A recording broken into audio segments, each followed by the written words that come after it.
Buenas a todos. No puedo ver los nombres, lástima. Alicia, dime si se pueden ver los nombres de alguna manera, a ver si...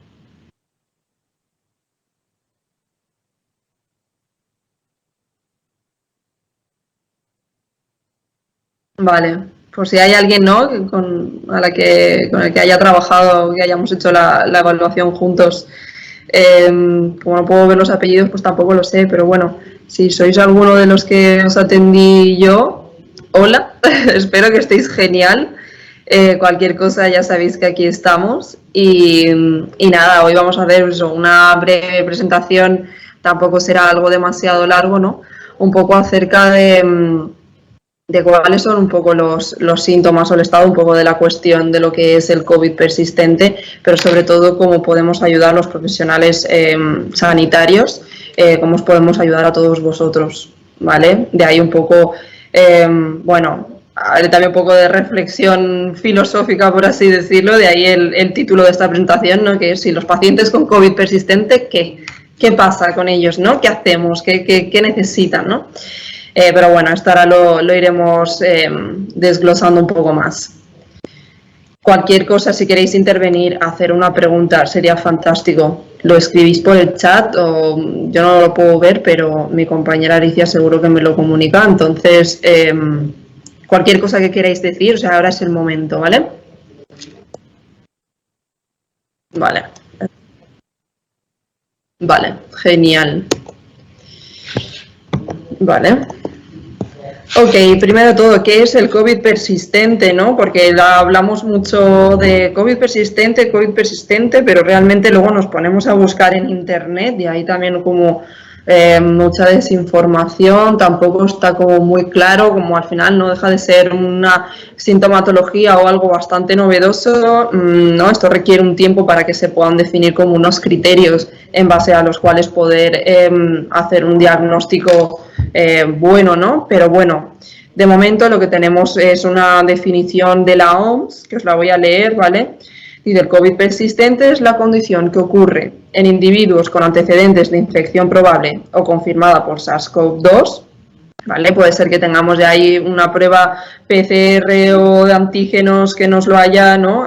Confirmado, o bien que tengamos la sospecha de haberlo pasado. Generalmente, ¿vale? 3 meses después del inicio es cuando se empiezan a dar síntomas, ¿no? Con síntomas que duran al menos 2 meses y no pueden explicarse con un diagnóstico alternativo. ¿Esto qué quiere decir? Al final vamos al médico, nos hacen un montón de pruebas, ven que está todo bien, ¿no? Entonces sería un criterio para hacer también ese diagnóstico de COVID persistente. Vale, a mí me pasan cosas, yo no me encuentro bien, pero yo voy al médico, me hago pruebas y está todo bien, no hay ningún problema, ¿no? Los síntomas comunes incluyen, entre otros, la fatiga, dificultad para respirar y la disfunción cognitiva, y generalmente tienen un impacto en el funcionamiento diario. Desde luego aquí cuando hemos hecho, ¿no?, estas jornadas de valoración, pues hemos visto un poco de todo, desde casos leves a casos pues bastante severos. Entonces la afectación que puede tener en la vida de vosotros, pues en algunos casos será mayor y en otros será menor, ¿no? Los síntomas pueden ser de nueva aparición después de la recuperación inicial, ¿vale? O persistir desde la enfermedad inicial. ¿Qué quiere decir? A veces, ¿no? Aquí esta misma definición recoge que habitualmente o generalmente esta sintomatología se empieza a dar a partir de los 3 meses de haberse infectado, pero puede darse el caso de que, oye, yo me he contagiado y ahí ya he tenido, ¿no?, una alteración cognitiva de la respiración, etc., etc., y ha seguido permanente a pesar de yo ya dar negativo, ¿no? Los síntomas también pueden fluctuar o recaer con el tiempo. Entonces, ahora mismo esta sería como la definición un poco más consensuada, ¿vale?, para hacer un diagnóstico, para saber bien realmente qué es el COVID persistente. Que hay un montón de síntomas diferentes, ¿no? Cada persona pues tiene una afectación más en un sitio, otras personas en otros, pero bueno, de maneras generales sería, oye, yo he pasado el COVID, yo no me encuentro bien, me siento fatigada, no me concentro bien, etc., etc., voy al médico, las pruebas está todo estupendo, pues ahí ya podemos tener una sospecha de que probablemente estemos ante un caso de COVID persistente. ¿Vale? ¿Cómo afecta esto al cerebro? Aquí sí que es cierto, hay que señalar que el COVID, ¿vale? Este coronavirus, principalmente la afectación que tiene es más a nivel respiratorio, pero debido a la cantidad de casos, ¿no?, que hay a nivel mundial, el número de afectados con síntomas neurológicos, cognitivos, pues eso, más de memoria, de atención, etc., pues realmente es elevado, ¿no? O sea, al final cogemos un poquito de aquí, un poquito de aquí, un poquito de aquí, al final eso ya no es un poquito, y es un muchito, por así decirlo, ¿no? Entonces, sí que es cierto que, bueno, ya estuvimos haciendo unas ponencias al respecto y aquí, o sea, tampoco me quiero enrollar demasiado con la parte científica, pero es cierto que todavía no necesitamos seguir investigando para saber bien cómo es esa afectación o cuál es la vía de entrada al cerebro del coronavirus y cómo afecta realmente, ¿no?, a nivel cerebral. Pero aquí hay varias teorías, varios estudios, ¿no?, que han demostrado varias de las cosas que os he puesto aquí. El caso de encefalitis y encefalopatías, ¿vale?, donde pueden haber, pues eso, una alteración, una disfunción de lo que es el cerebro, ¿vale?, en una función, en varias, etc. Puede haber vértigos, puede haber cuadros confusionales y puede ser reversible o puede no ser reversible, ¿vale? La tormenta de citoquinas también se ha hablado mucho, ¿no? Al final, cuando hay un proceso inflamatorio en el cuerpo, se liberan, ¿no?, estas citoquinas. ¿Qué pasa? Se está viendo, ¿no?, en estos casos que hay como demasiadas citoquinas, y lo que están haciendo esas citoquinas es no solamente atacar a las células que están infectadas, sino también atacar a las que están sanas. Entonces, de alguna manera, pues se están cargando lo que es el tejido sano. Y luego, por el otro lado, la hipoxia. Casos de pacientes principalmente, ¿no?, que hayan necesitado, pues, ventilación mecánica, que han tenido esos problemas respiratorios, pues, más severos. El hecho de que no haya un buen flujo de oxígeno, eso genera lesiones en las células, lesiones en las neuronas, ¿no?, y ahí es donde se puede derivar también un daño neurológico. Entonces, estas son algunas de las teorías o de cómo, ¿no?, puede afectar el COVID al cerebro. Hay otras, pero estas son a lo mejor las que más evidencia científica recogen. Evidentemente sí que se ha visto, ¿no?, y demostrado que el COVID tiene una afectación a nivel del sistema nervioso central y por alguno de estos motivos, ¿no?, que os he puesto aquí. Entonces, que al final este virus respiratorio no solamente se centra en las dificultades respiratorias, eso está más que confirmado y no hace falta, ¿no?, que vengan 800 estudios a demostrármelo. Ya simplemente con los que habéis venido aquí a la clínica y nos habéis estado contando la sintomatología, o sea, ya es más que evidente con eso, ¿no? Con esa información ya nos queda claro de que, vale, no simplemente es que tengo afonía, tengo un poco de tos o etc., sino hay mucho más, una afectación neurológica que es a veces incluso más incapacitante que una afonía, por ejemplo, ¿no? Entonces, continuamos. Afectados y síntomas más frecuentes. Es cierto, a ver, de nuevo, ¿no?, cuando empiezan a surgir cosas nuevas, enfermedades nuevas, patologías nuevas, hay un poco de desorganización, sobre todo, ¿no? Y cuando estamos hablando de una pandemia, claro, ahí hay tanta sobrecarga de información, ¿no?, que pues eso, que deriva en una desorganización tremenda. ¿Y en qué se manifiesta esto?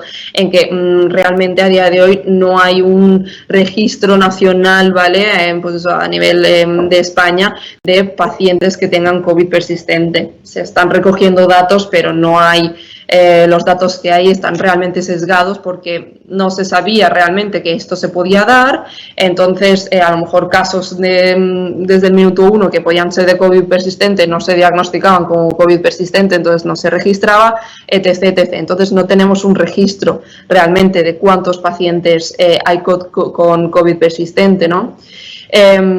Pero ahí se hacen, ¿no?, unas estimaciones y asumiendo que a lo mejor un 10% de las personas que han sobrevivido al COVID, ¿vale?, que lo han contraído y que han sobrevivido, o sea, ¿no?, se ha hecho esa estimación de que el 10% pueden desarrollar o han desarrollado COVID persistente. Entonces, si cogemos este dato, podemos estimar que más de 1 millón de personas en España pueden desarrollar, o lo han desarrollado o lo desarrollarán. 1 millón de personas en España. Es una barbaridad, o sea, ya no estamos hablando de que es algo raro que solamente hay 20 casos en toda España, no. Estamos hablando de un problema realmente pues bastante severo, bastante grave, que está teniendo pues eso, una connotación, o sea, unas consecuencias negativas, tanto a la persona individual, porque está viendo, ¿no? Su calidad de vida pues totalmente afectada, o sea, desde la parte individual como desde la parte grupal. Jolín, al final las personas que tenéis COVID persistente, pues la mayoría no estáis pudiendo trabajar, eso también es un gasto para la empresa, un gasto también, ¿no? Para lo que es en sí el Estado, o sea que al final es un problema que nos conviene absolutamente todos intentar solucionarlo. Aparte de por eso las personas individuales, ¿no? Que lo estáis sufriendo en primera persona, sino porque ya no deja de ser un problema de vosotros que estáis teniendo esta sintomatología, sino es un problema de todos, porque al final, en el momento en el cual vivimos en una sociedad, somos un equipo, por así decirlo, somos un equipo muy grande, somos una familia muy grande, y lo que te pase a ti me afecta a mí de una manera u otra, ¿no? Entonces aquí todos tenemos que ponernos un poco en marcha para intentar que esto se solucione, que podáis mejorar vuestra calidad de vida, que podáis reincorporaros al trabajo si os apetece y si no os sentís con la fuerza, y que todo vuelva a girar, ¿no? Todo vuelva a rodar con normalidad. El último estudio, ¿vale? El último informe que hemos podido encontrar, que es justamente de este año, aquí se dan unos porcentajes, ¿no? De los síntomas más frecuentes, que hay muchísimos, ¿no? Pero aquí os he recogido los que son más frecuentes. El tema de la astenia, ¿vale? Un 95%, casi un 96%, malestar general, las cefaleas, bajo estado de ánimo, también un porcentaje muy grande, ¿no? De las personas que tienen COVID persistente, el dolor muscular, la disnea, la falta de concentración, ¿no? Esto ahora lo veremos, también es más de la parte cognitiva, las alteraciones cognitivas, ansiedad y fallos de memoria. Ya me diréis vosotros si os sentís identificados con algunos de estos síntomas. Probablemente la mayoría os sentiréis identificados con mínimo 2 o 3. Me juego a que es así, porque están siendo los más frecuentes, ¿no? Entonces realmente si cogemos, ¿no? Una fotografía de lo que está pasando, decimos, vale, es 1 millón de personas, algo estimado, pueden ser menos, pueden ser muchísimas más, esto es algo que también tenemos que ir con el tiempo. 1 millón de personas que está teniendo malestares generales, cefaleas, problemas atencionales, problemas de memoria, ansiedad, depresión, problemas respiratorios. Ostras, estamos al final teniendo una problemática con una sintomatología realmente muy complicada, muy complicada y que merece su atención, ¿no? El tema de la niebla mental, ¿no? Al final toda esta sintomatología que os he comentado al final se traduce en lo que seguramente habréis visto en muchos medios de comunicación, lo que es esa niebla mental, ¿no? El decir, vale, yo antes funcionaba súper bien, siempre he sido una persona muy activa, muy dinámica, oye, pues tengo mi familia, pues llevo a los nanos al colegio, luego voy a trabajar, que si hago esto, que luego voy a hacer deporte, etc, y controlo 80 cosas a la vez. ¿Qué pasa? Ahora estamos viendo que cualquier mínima cosa, ¿no? Me cuesta un esfuerzo tremendo, me cuesta concentrarme un montón, todo me pesa muchísimo más, ya no puedo hacer... Buenas, Gaby, que acaba de venir nuestra compañera también psicóloga, genial, que se siente, bueno, muevo aquí el ordenador, porque así la conocéis también, conocéis parte del equipo. Hola, encantada. Nada, les estaba comentando ahora un poco, ¿no? Acerca de lo que es la niebla mental, ¿no? Decir, vale, a lo mejor yo antes, pues eso, era una persona súper activa que podía hacer 8 cosas a la vez, y ahora me estoy dando cuenta de que simplemente una se me apodera, ¿no? Entonces, por eso ahí se juntan tanto síntomas cognitivos como síntomas emocionales realmente, ¿no? Pues falta de concentración, dificultades a la hora de planificarme, problemas de memoria, problemas de no sé qué palabra utilizar, ¿no? El sentirnos como un poco más apagados, más lentos, más, ¿no? Es un poco lo que podría ser esa niebla mental de la cual se habla realmente tanto en los medios de comunicación. ¿Se ve a Gaby bien? ¿Se nos ve a las dos bien? ¿Nos reprejuntamos más o se ve bien? Alicia, se ve estupendo. Vale, perfecto. Vale. ¿Somos guapas? Estupendo. Vale, ¿cómo podemos ayudar, no? Porque al final estamos viendo que realmente esto no es una tontería, hay muchísima gente que está afectada, hay muchísima gente que desgraciadamente va a tener COVID persistente con una sintomatología muy variada, muy complicada y muy limitante, o sea, realmente es muy discapacitante porque muchas de las que habéis venido aquí, bueno, de hecho diría todas las personas a las que he evaluado yo aquí no están trabajando. Están de baja porque no son capaces, no pueden reincorporarse a su puesto de trabajo. Entonces estamos ante una problemática realmente que es muy seria, muy seria, ¿no? Entonces, ¿cómo podemos ayudar al final el personal sanitario, ¿no? Los que trabajamos en salud? ¿Cómo podemos ayudar a este colectivo que realmente lo necesita tanto? Primero, unos datos importantes. Nunca dejaré de aprovechar momentos para reivindicar esto. Datos alarmantes que hace un tiempo ya salieron en las noticias, entonces igual ya los tenéis controlados. Pero realmente, pues eso, 6 psicólogas, es que me pone hasta nerviosa realmente leerlo, ¿no? 6 psicólogos clínicos por cada 100.000 habitantes en la sanidad pública y en España. Esto es tremendo. O sea, que hace 6 psicólogos para 100.000 personas. Nada, no podemos aportar, no podemos trabajar bien esas necesidades, esa atención que merece una persona en general y ya una persona que además ha perdido tanto reforzador como ya no puede estar trabajando, no puede hacer cosas por esta niebla mental, es que es imposible que sea atendido por esto. Realmente, o sea, totalmente, es que es así, ¿no? Y si ya hablamos de neuropsicólogos y logopedas, y la cifra de psicólogos clínicos es baja, pues de neuropsicólogos y logopedas, pues bueno, todavía más baja, ¿no? De ahí un poco el GIF. Me ha parecido oportuno poner ese GIF. Es que esto realmente es un problema, porque al final, ¿no? Mucho de lo que comentáis vosotros es que decís, vale, yo voy al médico, es eso, me hacen un montón de pruebas, sale todo bien, o sale todo bastante bien, ¿no? Pero yo me encuentro mal, ¿no? Entonces ahí como que se queda ahí, ¿vale? ¿Qué más? O sea, ¿qué se puede hacer, no? No en todos, o más bien en muy pocos o muy contados centros u hospitales están empezando a abrir unidades o no a incorporar especialistas que puedan estar formados en COVID persistente para ayudaros a vosotros, ¿no? Pero en términos generales ese servicio no está, no es porque no se quiera dar, al final el médico o la médico que está ahí trabajando realmente esta formación no la tiene, esta parte de porque no es psicóloga, porque no es neuropsicóloga, porque no es logopeda, entonces no es porque no tampoco quiera dar ese servicio, sino porque se sale de sus competencias. Entonces, claro, es súper necesario que sigan aumentándose las plazas de psicólogos, neuropsicólogos y logopedas, porque ahí hay una necesidad y realmente hay una demanda. No es que no hayan pacientes que necesiten esos recursos, evidentemente los hay y los ha habido siempre, ¿no? Pero ahora yo creo que es momento de que realmente nos paremos a pensar y a decir, vale, es que tenemos aquí, por ejemplo, un colectivo que está haciendo algo bastante grave, bastante importante y no tenemos unidades o un servicio que darles por la sanidad pública, ¿no? Que al final estamos pagando todos y que todos tenemos que tener derecho a tener ese recurso. Entonces, ¿qué es lo que está pasando? Que al final no, pues tenemos que recurrir a los centros privados, que por suerte en los centros privados pues sí que tenemos, ¿no?, a profesionales que nos estamos formando, estamos intentando, ¿no?, convertirnos en expertos en estos temas para poder sí dar ese servicio, ¿no? Entonces, os vamos a comentar un poco desde la perspectiva de la neuropsicología, de la psicología clínica y de la logopedia, aunque ninguna de las dos somos logopedas, pero bueno, comentaremos un poco por encima, ¿no? Que es un poco, ¿no?, cómo se puede ayudar a estos pacientes, bueno, ayudaros a vosotros desde nuestras disciplinas, para que veáis cuáles son las posibilidades de rehabilitación. Vale, posibilidades de rehabilitación desde la neuropsicología. ¿Vale? En definitiva, nos podríamos basar en estas 3 claves, ¿no?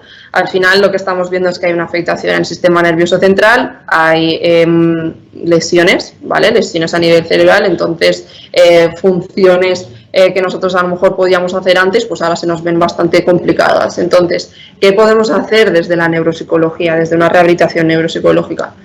Intentar recuperar la función dañada. ¿Vale? Intentar, ¿no?, estimular y trabajar una función concreta para que se pueda recuperar, ¿vale?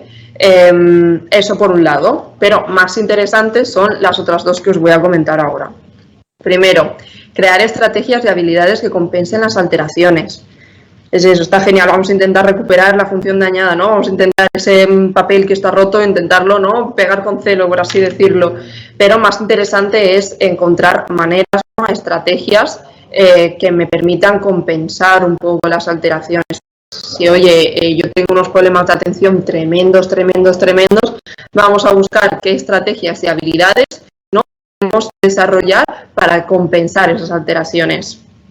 Y, en tercer lugar, mejorar la función alterada mediante el potenciamiento de las funciones preservadas, ¿no? A lo mejor intentaríamos, pues oye, que la atención está dañada o que X parte de la memoria está alterada y no funciona del todo correctamente, voy a intentar potenciar las áreas que no tienen ninguna lesión para también de alguna manera compensar. ¿Vale? Estas serían un poco las tres bases sobre las cuales trabajaríamos, ¿no? Desde la neuropsicología.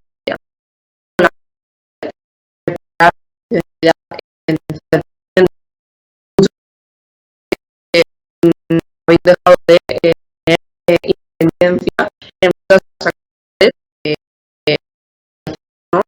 De que o vuestra pareja o vuestros hijos o vuestros padres, ¿no? Os echen una mano a realizar X tareas. Pues desde la neuropsicología intentaríamos también, ¿no? Que favorecer, potenciar, que volváis a tener esa autonomía, que seáis independientes, que podáis, oye, pues recuperar, ¿no? Esa autonomía que teníais antes. Y ahora mi compañera Gaby os comenta desde la parte clínica qué se puede hacer. Claro, en conjunto con esa recuperación de la autonomía, una parte importante, aparte de reforzar esas funciones y crear esas estrategias complementarias, es trabajar cómo me siento yo al respecto, cómo afronto las cosas, qué significado les doy. Entonces, desde la psicología clínica, el trabajo que haríamos en conjunto sería, por una parte, esa aceptación de la situación en la que estoy, de manera que no lucho contra ello, lo acepto como una nueva parte de mi vida, como una parte de mí, que tengo que trabajar, que tengo que también reforzar. No es que sea inevitable, no es que no pueda hacer nada al respecto, pero lo que sí que no voy a poder hacer a corto plazo es cambiarlo. De esta manera, para ayudar a esto, trabajaríamos desde el mindfulness, desde la atención plena en el momento, lo cual me ayuda a reducir los síntomas de ansiedad, a mejorar el estado anímico. Eso es muy importante porque al final no hay una vinculación directa entre lo que es el estado de ánimo con las capacidades mentales. O sea, si yo no estoy con depresión, mi memoria va a ser peor, por ejemplo. Exacto, o sea, es que también ayuda justamente, lo como estás diciendo, a mejorar mis funciones cognitivas. Necesito estar en un buen estado anímico para que esta recuperación sea efectiva. Porque si no trabajo las dos partes, pues es que se me queda coja la mesa, no va a estar bien, no voy a conseguir despegar o voy a ir muy lento. Entonces, otro de los puntos que habría que trabajar para ese bienestar emocional, ese bienestar psicológico, es mi autoestima. Tiene sentido que en un momento en el que yo he dejado de tener todos los reforzadores, he dejado de trabajar, he dejado de ser independiente, he dejado de poder hacer muchas cosas, me siento bastante mal conmigo mismo, y esto es algo que hemos visto, que nos habéis comentado, de que yo me siento que no soy yo, mi autoestima está muy dañada ahora mismo, entonces la tengo que trabajar. Tengo que darle un nuevo sentido a lo que me está ocurriendo, a mi vida, a mi manera de funcionar y el cómo enfoco las cosas, de qué manera, qué perspectiva le voy a dar a todo esto que me está ocurriendo para trabajar en ese sentido emocionalmente y psicológicamente. Trabajar estas inseguridades, esos miedos, porque algunos habéis desarrollado, decir, yo antes no tenía preocupaciones, no tenía miedo, yo ahora le tengo mucho miedo a todo, tanto que me pase a mí como que le pasa a mis seres queridos, y esto es un miedo que se crea ahora con esta situación, pues esto hay que trabajarlo también. Al final, ¿no? El bienestar de una persona no entra solamente en la parte física, claro, sino es una parte física con una parte cognitiva, con una parte emocional, somos un todo, ¿no? En ese sentido. Entonces en ese sentido hay que trabajar multidisciplinarmente. Aquí diríamos el trabajo neuropsicológico, el trabajo psicológico, y vosotros ya por otros centros estáis haciendo el trabajo físico, el trabajo más médico, por así decirlo. Al final aquí es súper importante, dado que hemos estado viendo, ¿no? Que los síntomas son muy diversos y tocan a muchas áreas. Es imprescindible un trabajo multidisciplinar donde nos podamos juntar, pues, varios profesionales de varias áreas y podamos trabajarlo en conjunto para ayudar a cada paciente. Claro. Vamos, pues lo que decías tú, porque si no una pata, o sea, la mesa se queda inestable. O sea. Vale, y luego por otro lado, que nuestra compañera logopeda no ha podido estar aquí, pero bueno, lo comentamos un poco nosotras, las posibilidades, ¿no? Que hay de rehabilitación desde la parte de la logopedia, esa fatiga respiratoria que muchos contáis, todo eso se puede tratar realmente, ¿no? Los dolores cervicales también nos pueden ayudar los logopedas a minimizar esos dolores. Todo lo que es la estructura, ¿no? Al final del cuello, claro. No, aquí no puedo hablar con demasiada propiedad porque no es mi campo, ¿no? Pero bueno, esa presión en el pecho que también se comenta y se señala un montón. Alteraciones en la deglución, eso sí que se ha visto realmente, ¿no? En muchos casos, de hecho el porcentaje también era alto. Sí. A raíz de todo esto hay gente que tiene problemas a la hora de tragar. Sí, a la hora pues eso, de masticar bien la comida, de tragar, pues sea por esos problemas respiratorios o por otros motivos, ¿no? Pero hay esas alteraciones y desde luego eso con trabajo por parte del servicio de logopedia pues se puede tratar, ¿no? Y luego las alteraciones en la voz. Las alteraciones en la voz también, que es, pues eso, de las más frecuentes, ¿no? O bien afonías, o bien, oye, pues toses así más reactivas que me imposibilitan a lo mejor el mantener una conversación larga y tendida sin tener a lo mejor que pararme, ¿no? A coger aire o a beber un poquito de agua, etc, etc. Y en definitiva, desde la logopedia lo que se pretendería, ¿no? Es mejorar esa capacidad comunicativa, que también es fundamental. Al final nosotros vivimos, nos relacionamos, existimos un poco también gracias y a raíz de lo que es la comunicación. Entonces la parte de logopedia, desde luego a lo mejor hay pacientes que no tienen necesidad tanto de este servicio o no tienen tanta necesidad de la parte neuropsicológica porque es más a lo mejor emocional, etc, etc. Pero bueno, que aquí si hay sintomatología diversa, ¿no? Claro. Muchos profesionales podemos trabajar pues eso, para conseguir un objetivo común. Entonces estas serían un poco las tres áreas principales. Luego desde luego está la parte de fisioterapia o la parte más médica, que eso ya son cosas que no tratamos tanto. Aprovechamos para comentaros, sí que es cierto que a los que habéis venido, ¿no? Aquí a hacer las valoraciones, sí que os hemos comentado que estábamos poniendo en marcha un programa de rehabilitación para pacientes con COVID persistente. Algún que otro centro ya se está animando, ¿no? a dar este servicio. Es imprescindible, ¿no? que todos los centros, o que muchos centros al menos, empecemos a ofrecer este servicio porque lo necesitáis, realmente lo necesitáis, y dado que por ahora y lamentablemente en la mayoría de hospitales y de centros de la sanidad pública ese servicio no se está pudiendo dar, pues bueno, ¿no? Que al menos los centros privados nos formemos, porque al final nosotros estamos en una continua formación, porque no paran de salir cosas nuevas, ¿no? Y creemos, ¿no? Estos programas de rehabilitación. Entonces, os lo comentamos un poco por encima, ¿vale? Por si alguien estuviese interesado. De todos modos, dejaremos también un link de un Google Forms para que podáis ahí indicarnos si alguien estuviese interesado en participar, ¿no? en un programa de rehabilitación. Os comentamos lo que hemos pensado aquí en el IBAN.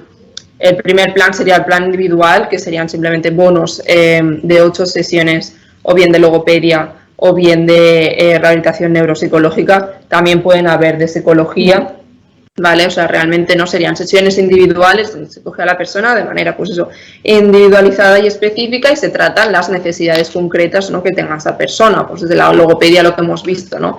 Alteraciones en la voz, en la respiración, en la deglución, en la capacidad comunicativa, etc, etc. Desde la neuro, ¿no? Pues intentar recuperar esas funciones, estimulando y rehabilitando, ¿no? Esas funciones cognitivas, tratando problemas de atención, problemas de memoria, problemas de lo que son las funciones ejecutivas. Oye, pues tengo ese fenómeno punta de la lengua, ¿no? Me cuesta encontrar palabras, me cuesta, ¿no? Sé qué palabra quiero decir, pero no la puedo, no soy capaz, ¿no? de decirla, o me cuesta planificarme en el día a día. Pues eso también, ¿no? Lo trataríamos de una manera individualizada. Y luego los otros dos planes me parecen guays, la verdad, porque son unos planes grupales. Y dado que ahora muchos de vosotros nos comentáis, ¿no? que os podéis haber llegado a sentir, o os sentís actualmente solos ante esto, ¿no? Porque no conocéis a lo mejor mucha gente que esté pasando por lo mismo, porque no sentís a lo mejor ese amparo de la sociedad, a lo mejor en general, ¿no? Se cae muchas veces en el error de decir, no, esto te lo estás inventando, o quitarle peso, quitarle valor cuando la problemática es real. No hace falta tener un análisis de sangre que me diga con un asterisco, ¿no? en un valor para que a mí, ¿no? realmente el tema del COVID persistente sea algo real, verídico y que tiene un impacto, ¿no? muy, muy grande. Entonces, el hecho de juntaros, de relacionaros con personas que estén pasando realmente por lo mismo que vosotros, es ya en sí terapéutico. Entonces, los otros dos planes, ¿vale? El segundo plan y el tercero, engloban un poco, ¿no? Recogen también eso, son intervenciones grupales de 3 a 6 personas, o sea, realmente grupitos pequeños. El primer plan grupal ahí se englobaría, porque aquí realmente los grupos los haríamos en función de las necesidades cognitivas, intentaríamos cognitivas, emocionales o logopédicas, ¿no? Intentaríamos que fuesen los grupos lo más homogéneos posibles para hacer realmente una intervención grupal, ¿no? Y si a lo mejor es un grupo que tiene más necesidad de una parte emocional, pues habría, ¿no? más predominancia de esa parte emocional con nuestra compañera Gaby. Si pues un grupo que tuviese a lo mejor más alteraciones en la atención, pues no, tiraríamos un poco más de neuropsicología y estaríais conmigo,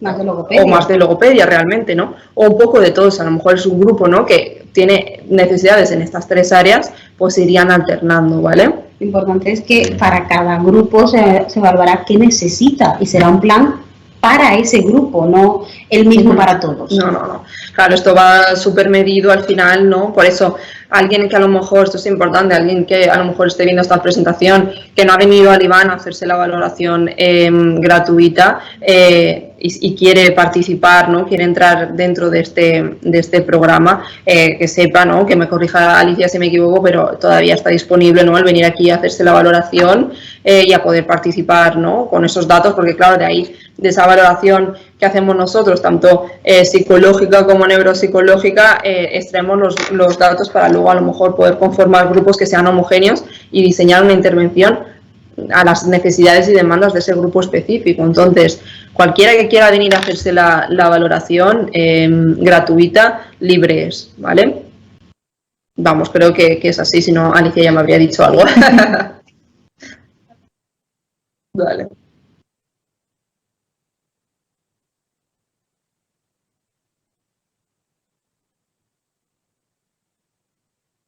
Muy bien, estupendo. Pues nada, eso. Espera que comente el último plan, que todavía no he comentado el último, ¿vale?